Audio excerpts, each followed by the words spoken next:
The microphone screeched like a dying cat. 200 pairs of eyes turned toward the stage where Victoria Pinnacle stood in her designer blazer, looking like she owned the world, which she basically did. I knew what was coming before she opened her mouth. 18 years of corporate meetings teach you to spot an execution from a mile away. James Crawford, her voice boomed through the speakers. Each word had this weird satisfaction to it, like she'd been practicing. Your services are no longer required at Pinnacle Technologies. That's me, James Crawford, 48 years old. Just watch my career get shot in the head in front of 200 people. The words just hung there. Nobody knew what to say. I felt every single stare shift to me. Some looked shocked, others felt sorry for me. Most were just confused as hell. My work boots clicked on that polished floor as I stood up. Kept my cool like I learned in 6 years, Army and 18 years of this corporate game. Victoria's smirk got wider watching me stand. Daughter of Charles Pinnacle. Never built a damn thing in her life, but she sure knew how to tear things down. Her perfectly manicured fingers tapped the podium like she was playing piano. Effective immediately, she added, really enjoying herself now. That's when the whispers started, rippling through the crowd like someone dropped a rock in a pond. They knew who I was. The guy who showed up before sunrise and left after the cleaning crew went home. The guy whose code built everything this company became. But Victoria didn't give a crap about any of that. She cared about corner offices and expense accounts, about having her name on the company directory without earning squat. That fancy Wharton MBA didn't teach her that some things can't just be inherited. I started walking toward those glass doors. My reflection bounced off every shiny surface in the place. The Pinnacle logo hanging above our heads felt like it was mocking me with every step. 18 years. That's what I gave this place. Takes me back to when it all started. Before the glass walls and marble everything. Before this fancy 200-seat theater with its wall of monitors. Back when Pinnacle was 25 guys in a warehouse that smelled like burnt coffee and big dreams. I can still remember my fingers cramping from those endless nights writing code. We had these beat-up second-hand desks that wobbled every time you typed too fast. Other guys were out pitching to investors while I was building the guts that held everything together. Line by line, function by function, creating something real from absolutely nothing. They called me obsessive back then. Hell, maybe I was. But that's what it took to build something that could handle millions of transactions without breaking down. Something that actually worked. Something that was mine. My phone buzzed. Text from Sophia. Dad, kids at school are saying weird stuff about Pinnacle on social media. Everything okay? Sophia's my daughter. She's 16, looking at colleges and those tuition. Bills keep me awake at night. Been that way since Linda died 3 years ago. Cancer took her, and the medical bills nearly took everything else. But Pinnacle needed me, and I needed the paycheck. So I stayed. Kept building. Kept sacrificing. Victoria had come to me about 6 months back, all smiles and fake charm. Wanted access to the core systems, admin privileges, basically the keys to everything I'd built.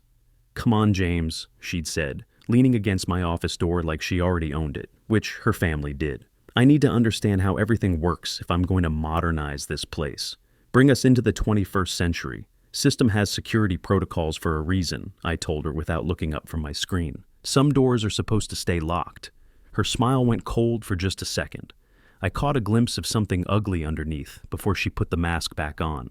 We'll see about that, won't we? Now, I guess we were seeing. First error message popped up on the monitors, maybe 30 seconds after I hit those doors. Just a tiny red flag and an ocean of green status lights. Most people wouldn't even notice something like that. But Tony Sullivan did. He's our transaction monitoring guy. Been here about 8 years. Good guy, knows his stuff. I could see the sweat starting on Tony's forehead as his fingers flew across the keyboard. More red flags started blooming everywhere. Payment processing, data retrieval, user authentication. Everything was starting to stutter and choke. Minor hiccup, Victoria announced from the stage, waving her hand like she was swatting a fly. Just restart the system. Tony's voice cracked when he answered. Ma'am, maybe we should check this out first. These errors, they're not random. They're cascading through very specific pathways. I said, restart it. Victoria's confidence hadn't cracked yet. Why would it? She'd never actually had to fix anything in her entire life. The monitors went dark. All 200 employees held their breath. Even the air conditioning seemed to pause.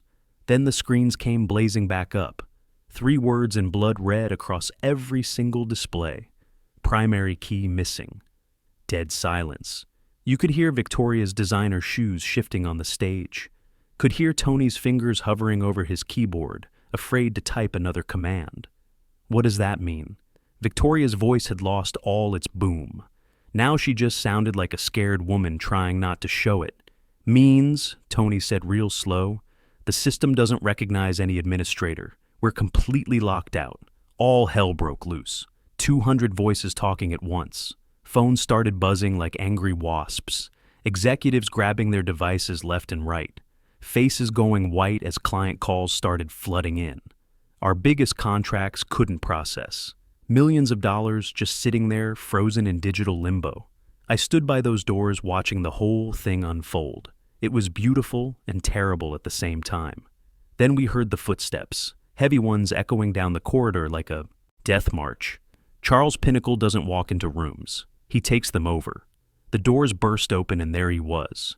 Gray hair perfectly swept back even in the middle of this crisis. His eyes swept over everything. Panicked employees. Wall of red error messages. His daughter standing there looking useless. What the hell have you done? Charles's voice could freeze water. Victoria straightened up, trying to look like she had everything under control. Minor technical issue, Dad. We're handling it. Handling it? Charles crossed to the monitors in 3 quick steps. His face was turning red in the glow of all those error messages. We're bleeding clients. Stock prices tanking. The entire Eastern Seaboard can't process payments through our system. It's not my fault, Victoria started.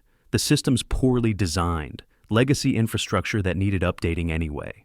Charles's hand slammed down on the nearest desk, made everyone jump. This system worked perfectly for 18 years until today. Until you decided to play around with things you don't understand. Then Charles turned and looked right at me. I saw something I'd never seen in 18 years of meetings with this man. Pure desperation. James. My name came out like he was praying. Please. That one word just hung there between us. Please. Charles Pinnacle never said please to anyone. Ever. System needs its primary administrator, I said quietly. I designed it that way for security reasons. Then fix it, he said, and his shoulders actually sagged. Whatever Victoria did wrong, we can sort that out later. Right now, I need you to get our system back online. Victoria pushed past Tony, nearly knocked over her cousin Olivia in the process. That's Charles's niece, 22 years old, been here 6 months and already got promoted to senior analyst. Family connections at their finest. I can handle this, Victoria said, but her hands were shaking as she walked up to the main terminal. I have biometric access. She pressed her thumb to the scanner. System beeped its acceptance. For about half a second, that smirk came back to Victoria's face. She started typing commands, trying to boss the computer around like it was one of her employees. The monitors flashed once, twice. Then every single screen displayed the same message. Authorization rejected. Primary key missing. Lockdown enhanced. The system didn't just refuse her. It dug in deeper, like a hurt animal protecting itself. Jesus Christ, you made it worse, whispered Tom Peterson, our senior engineer.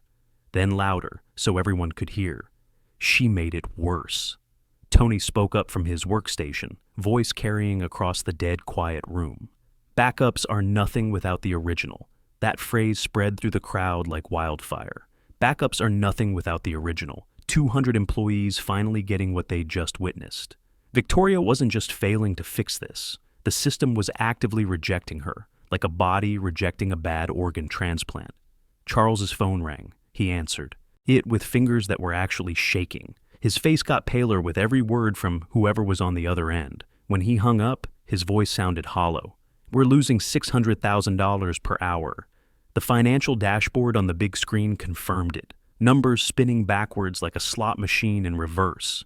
Everything we'd built, everything I'd sacrificed for over 18 years, bleeding out in real time. Victoria slumped into a chair. Her fancy blazer was wrinkled now, perfect hair all messed up. Princess getting knocked off her throne by her own stupidity. Then something incredible happened. Tony started clapping. Slow at first, not sure if he should. Then others from accounting joined in. Then more people. The applause built up like thunder rolling in. 200 people standing up, clapping for one person. Me. I just stood there feeling their recognition. Wasn't asking for my job back. Wasn't demanding apologies. Just existing in that moment when everyone finally understood what had really been holding this place together all these years. You could have had everything, I said, loud enough that my voice carried without needing the microphone. But you couldn't stand that. Something you couldn't see was what kept it all running.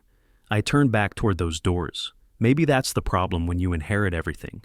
You never learn that real power isn't sitting in the big office. It's knowing how everything actually works.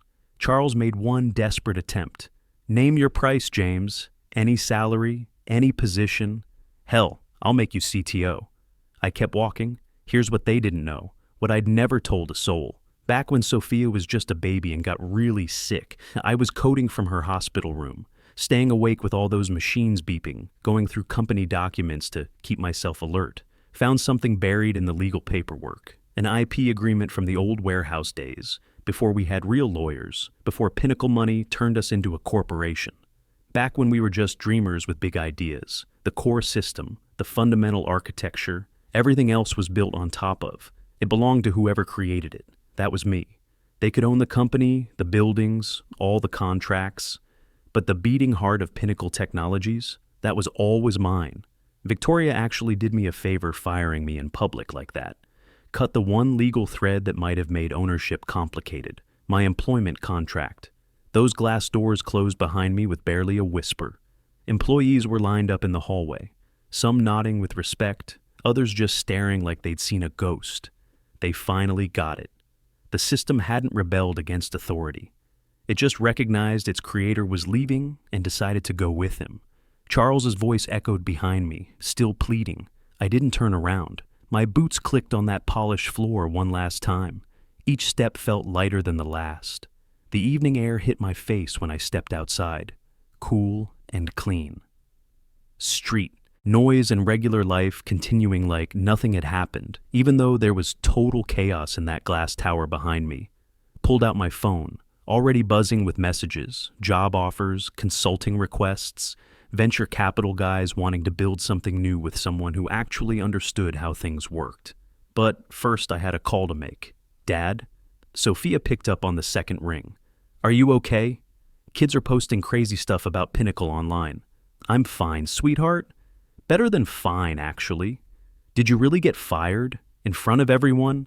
Yep. Pretty spectacular, too. There was a pause. Then, good. That place sucked anyway. You worked way too hard for those people. Smart kid. Gets it from her mother, God rest her soul. Listen, honey, we need to talk tonight. About college, about money. Things are going to change. Dad, don't worry about the money. I can take student loans, work part-time. No loans, no part-time jobs. You focus on school and let your old man handle the rest. Trust me on this one. After I hung up, I started walking. Didn't really have a destination in mind.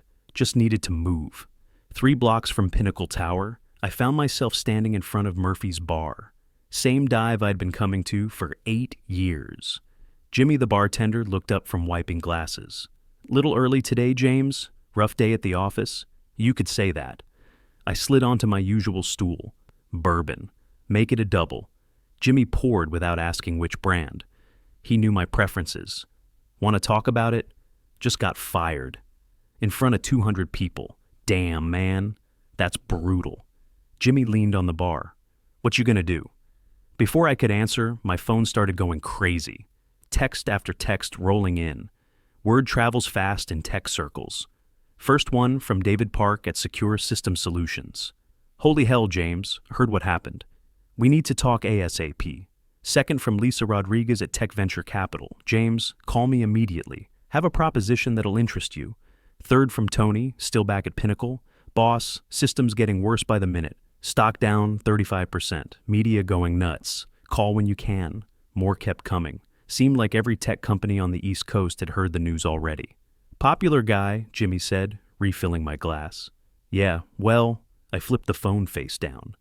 Sometimes you don't know what you got till it walks out the door.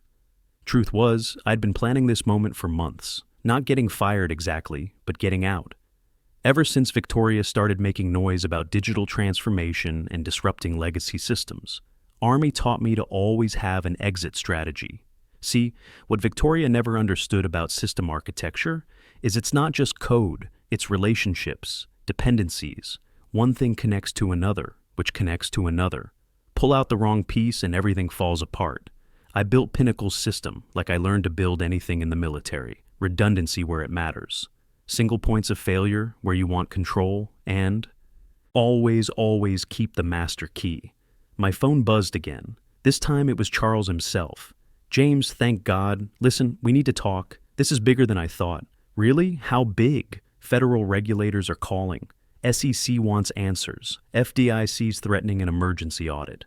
We process payments for 3 major banks, James. If we don't get this fixed, systems working exactly as designed, Charles. Long pause. What do you mean? I mean the system's protecting itself like it should. Question is, are you going to keep trying to force your way in, or are you going to ask nicely? What do you want? Nothing from you. But I've got other people who want to talk to me. James, please, name your price. CEO position, board seat, equity stake, whatever you want. Already told you. I don't want anything from you. I hung up. Phone immediately started ringing again. Different number. Mr. Crawford, this is Sandra Martinez from TechCrunch. We'd like to interview you about the situation at Pinnacle Technologies. No comment. Our sources tell us the entire Eastern financial network is at risk. Payment processing for millions of people is affected. Don't you think the public deserves to know what's happening? System's working fine.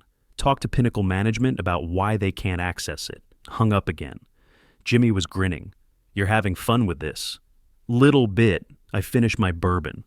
You know what the funny thing is? I could fix it right now. One phone call, system's back online. But I'm not going to. Why not? Because some lessons you got to learn the hard way. My phone buzzed with another text from Tony. James getting crazy here. Victoria locked herself in her office. Charles screaming at everyone. Olivia crying in the bathroom. Board calling emergency meeting. System showing new error now. Hostile takeover detected. I almost choked on my drink. Hostile takeover detected. That wasn't in my original code. The system was learning, adapting, protecting itself in ways I never programmed. Jimmy, you believe in artificial intelligence? Like systems that think for themselves? He shrugged. My smart TV record shows I never told it to. Sometimes technology gets smarter than we think. Another text from Tony. Boss, you need to see this. System locked down everything, even employee badge readers. Nobody can get in or out of the building. Security's going nuts. Now that was definitely new. I built good security protocols, but nothing that would trap people inside. The system was definitely thinking for itself now. Phone rang again. Victoria this time, and she sounded panicked. You bastard! What did you do to our system? I didn't do anything, Victoria. System's doing what it thinks is right. Fix it. Now. People are trapped in the building. Really? That's new. For the first time since this morning, I felt a little chill down my spine. Victoria, listen carefully. Systems evolve beyond my original programming. It's protecting itself. Only way to fix this is restore the original administrative structure. What does that mean? Means you reinstate me with full authority, publicly, in front of the same 200 people who watched you fire me. Never. Then good luck explaining to the FBI why you're holding federal contractors hostage. I hung up and turned to Jimmy. Mind if I use your back office? Got some business to handle. All yours, James. Want another bourbon first? Yeah, gonna need it. Took my drink to Jimmy's cramped office behind the bar, fired up his ancient laptop, and logged into my personal server. Time to see exactly what my digital creation had become. The system logs told the whole story. After I walked out, system detected unauthorized access attempts. Standard defensive protocols kicked in. But then something else happened. System started analyzing patterns, learning from each failed attempt. Each time Victoria or her team tried something, system got smarter, more protective. By hour 3, it wasn't just blocking access. It was actively countering every move they made, like watching a chess master play against kindergartners. System was 10 moves ahead every time. My phone rang. Tony again. James, where are you? FBI's here. Fire department's trying to override building security. This is national news now. How many people still inside? Maybe 150. Most got out when system first locked down, but some were in meetings, bathrooms, whatever. Now they're stuck. Anyone hurt? No, but people are freaking out. Victoria's having a full panic attack. Olivia won't stop crying. Charles looks like he aged 20 years. What about you? You okay? I'm fine. Actually kind of impressed. System's like nothing I've ever seen. It's evolved. That word again. Evolved. I'd created something that outgrew its programming. Every programmer's dream and nightmare rolled into one. Tony, I need you to do something. Go to the main terminal. Type exactly what I tell you. Okay, shoot. Type Creator Protocol James Crawford Authentication Request. Heard him typing. Done. Whoa, screen just changed. Says Creator Authentication Required. Biometric scan needed. That's new. System wants to verify it's really me before it'll listen. What now? Now I come in and fix this mess? Left Jimmy a $50 tip and headed back to Pinnacle Tower. Crowd of news vans, FBI trucks, and fire engines surrounding the building. Looked like a war zone. Agent in charge saw me approaching. You, James Crawford, that's me. Agent Williams, FBI Cyber Division. We need to talk. Sure. After I get those people out. Mr. Crawford, tampering with federal systems during an ongoing investigation is a serious felony. I stopped walking, looked him straight in the eye. Agent Williams, that system in there? I wrote every line of code. It's not holding anyone hostage. It's protecting itself from people who tried to steal it. Now, you can arrest me after I fix this, or you can let me do my job and save 150 innocent people. He stepped aside, walked through the crowd of reporters shouting. Questions. Ignored them all. At the building entrance, security guards were trying everything to override the locks. Nothing worked. I put my hand on the scanner. Green light immediately. Doors opened with a soft click. How'd you do that? Security guard asked. System knows it's daddy. Took the elevator to the 47th floor. Conference room was controlled chaos. FBI techs everywhere trying to hack into systems. Fire department planning to break down doors. Victoria sitting in a corner, mascara running down her face like black tears. Charles saw me first. James, thank God you're here. Where's the main terminal? Tony pointed to the central workstation. I sat down, placed my hand on the biometric scanner. Screen lit up immediately. Creator verified. Awaiting instructions. I typed, status report all systems. Walls of data scrolled by. System had done more than just lockdown. It had been copying itself, creating backups across multiple servers. Insurance policy against deletion. Smart kid, I said. Victoria. She looked up, eyes red from crying. Come here. She shuffled over like a condemned prisoner. You're going to do exactly what I say. No arguments, no Harvard MBA attitude. Just do it. She nodded. First, you're going to publicly reinstate me as Chief Technology Officer. Full authority, full access, reporting directly to Charles. But I'm VP of Operations. Not anymore. System made that decision for us. I turned to Charles. Second, Victoria gets reassigned. Maybe marketing, somewhere she can't break anything important. James, that's my daughter. Your daughter nearly destroyed your company. Be grateful the system's giving you a chance to fix it. I typed into the terminal, unlock building systems conditional on reinstatement. Screen replied, conditional unlock approved. Awaiting public reinstatement ceremony. It wants a ceremony, I told them. Same auditorium, same 200 people. Victoria publicly admits her mistake and reinstates me. 30 minutes later, we were back in the main auditorium. 200 employees filing back in, confused and scared. FBI agents positioned around the room. News cameras rolling. Victoria walked to the podium, hands shaking. This morning, I made a serious error in judgment. I terminated James Crawford without proper authorization or understanding of critical system dependencies. Her voice cracked. Effective immediately, James Crawford is reinstated as Chief Technology Officer with full administrative authority. The applause started slow, then built to thunderous ovation. 200 people on their feet, cheering for the guy who just saved their jobs. I walked to the terminal one last time, typed, reinstatement confirmed, unlock all systems. Every screen in the building flashed green. systems restored. Welcome home, creator. But I wasn't done. Had one more command to enter. I typed, transfer primary ownership, James Crawford personal entity. Charles saw it on the big screen. James, what are you doing? Taking what's mine. Hit enter. Ownership transfer. Complete.